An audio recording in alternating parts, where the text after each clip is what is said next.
So I'm going to give you 3 games of what we saw.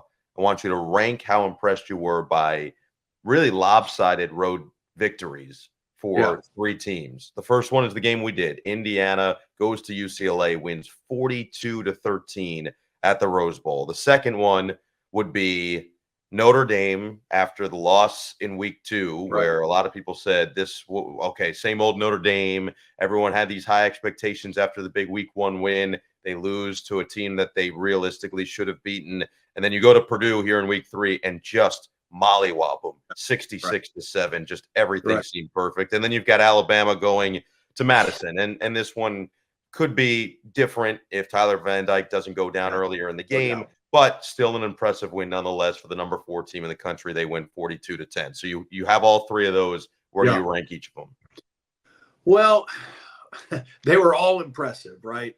I'm going to start with Indiana just because I think, there was we had questions, okay, how good really are they? I mean, how solid of a team are they? Can they be, somebody that can compete in the Big Ten with the big boys? They manhandled their first 2 opponents. So there was still some question. UCLA, player-wise and athlete-wise, this was going to be a good matchup. You got a long road trip. You're playing at the Rose Bowl, the home opener for UCLA. They had a bye week. So I anticipated a very competitive game. I really thought that this one would be a 4-quarter game, and Indiana just was having none of it. I mean, they came out and they took control of the game. They scored on their first possession. They forced a turnover on UCLA's first possession, and the game was never in question. And outside of the penalties that Indiana had in the game, I was thoroughly impressed with just how physical they were on both sides of the ball. They controlled the line of scrimmage. Curtis Rourke was spectacular, threw for over 300 yards and 4 touchdowns, and amazingly was 9 for 9 on 3rd down. I mean, throwing the football. So they were so efficient. I think the fact that they came out throwing instead of running maybe, set the UCLA defense back on their heels a little bit. And Rourke was on point. I mean, he was feeling it, he was seeing it, and he was delivering the football. So that would be my number 1, I think, because there were still questions, okay, how good really is Indiana? And I think coming out of that game, you say, hey, this team may be legit. If they stay healthy, they may be legit and a difficult out for anybody. Next, I would say Alabama. Going into Madison, and I give them the edge because I think going into Madison is a little bit more challenging than going into West Lafayette that Notre Dame did. Also being an in-state school, I'm sure there were plenty of Notre Dame fans in the stands for that one. But Alabama going into Madison and playing the way they did, and Jalen Milroe proving why he is a Heisman hopeful, accounting for 5 touchdowns, 3 passing, 2 rushing. I agree with you 100%. I think the game may have been different, at least through the first 30 minutes, if Van Dyke doesn't get hurt, because he was playing well. He was moving the ball. There was some energy, some juice, and you could just feel like the wind just came out of Wisconsin's sails, when he left the game. And then Braden Locke came in and ultimately made some plays later in the game, did not look good early in the game, and Alabama asserted itself, and took control of the football game. So that would be my number 2. And then Notre Dame, what they did, I mean, I think everybody expected them to rebound after the loss to Northern Illinois.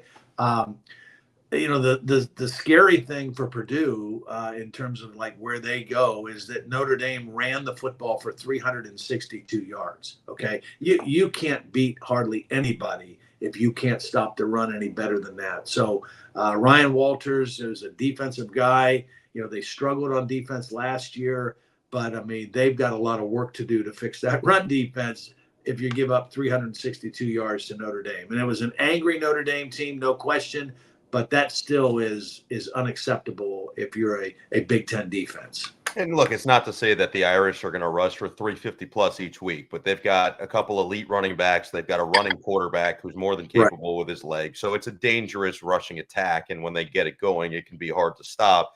I will say, I'm not sure that I think you mentioned this on the broadcast on Saturday, but I'm not sure there's a coach in the country who's more offended by his team being penalized than Kurt Cignetti. The look on his face after each penalty, it was like a parent who just got called into the principal's office to talk about their child. It was fantastic. Well, and you know what? Kurt Cignetti, we said at the top of the show, he's a ball coach, right? He is an old school, blue collar ball coach. And all those kind of guys, they love to be able to take something out of a game that they totally dominated and still ride their team hard about in the next week. So for them, it's going to be two things, right? It's the penalties. We can't play like that against better teams in the Big Ten, because he told us before you can win a game, you have to do the things to not lose a game. Well, penalties like that, it is part of the way if you eliminate that, you give yourself a chance to win. I think if they give up another score for the fourth straight week before the end of the half, his head might actually explode. You made the right point with Van Dyke, by the way, going out, just kind of taking the air out of the building as well. I remember my senior year at Syracuse when the Orange were ranked, I think, 12 and taking on, I think it was number 3 or 4 Notre Dame. And everybody had this belief that they were going to go in and compete and win. And Eric Dungy, who was having a fantastic senior year, goes out the first or second drive of the game. And it just felt, and Tommy DeVito, who was a highly touted recruit, comes in as a freshman, but it just felt like, okay, there go your chances, right? Your chances are kind of by the wayside.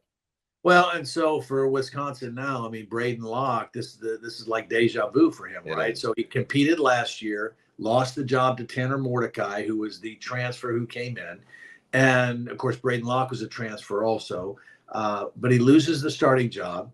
And then Mordecai gets hurt, and all of a sudden it's Braden Locke's job, right? And he did okay. He did okay. Well, now he competes this year with the new transfer, Tyler Van Dyke. He loses the job again, and now all of a sudden it's his job again. So, Wisconsin will go as far as Braden Locke takes them, but he's been down this road before, and, I like the kid. Remember meeting with him last year. I was impressed with him. I think he's got a good head on his shoulders. He prepares the right way, and so, I'm kind of cheering for the guy.